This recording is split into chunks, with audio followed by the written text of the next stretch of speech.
Vibe with an ആംഗ്ലറിന്റെ പുതിയൊരു വീഡിയോയിലേക്ക് സ്വാഗതം. ഇന്ന് മീൻപിടിക്കാൻ ചാച്ചിയും ഉണ്ട് കൂടെ.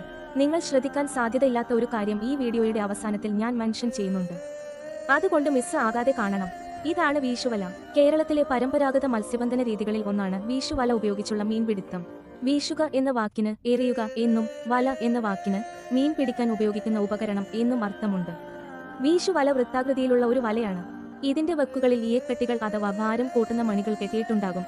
മീൻകൂട്ടങ്ങൾ കൂട്ടമായി നീങ്ങുന്ന പുഴകളിലും കായലുകളിലും കടൽ തീരങ്ങളിലുമാണ് പ്രധാനമായും വീശുവല ഉപയോഗിക്കുന്നത്. വല മടക്കി പിടിച്ച് ഒഴുക്കുള്ള വെള്ളത്തിലേക്ക് ശക്തിയായി വീശുന്നു.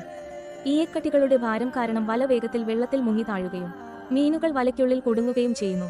മീൻകൂട്ടത്തെ കൃത്യമായി നിരീക്ഷിച്ച ശേഷം ശരിയായ സമയത്ത് വല വീശുന്നതാണ് ഈ രീതിയിലെ ഏറ്റവും പ്രധാനപ്പെട്ട ഘടകം. ഇതിന് നല്ല നൈപുണ്യം ആവശ്യമാണ്. വലയുടെ നിർമ്മാണത്തിന് പലതരം നൂലുകൾ ഉപയോഗിക്കാറുണ്ട്. കണ്ണിയുടെ എണ്ണവും ഈയക്കട്ടികളുടെ ഭാരവും വലയുടെ വലുപ്പത്തെ ആശ്രയിച്ചിരിക്കും. വല വീശുന്നയാൾ സ്വന്തമായി വല നെയ്തെടുക്കാറുണ്ട്. ഇന്നും പല പ്രദേശങ്ങളിലും, പ്രത്യേകിച്ച് കേരളത്തിലെ ഉൾനാടൻ മത്സ്യബന്ധനത്തിൽ വീശുവലകൾ സജീവമായി ഉപയോഗിച്ചു വരുന്നു.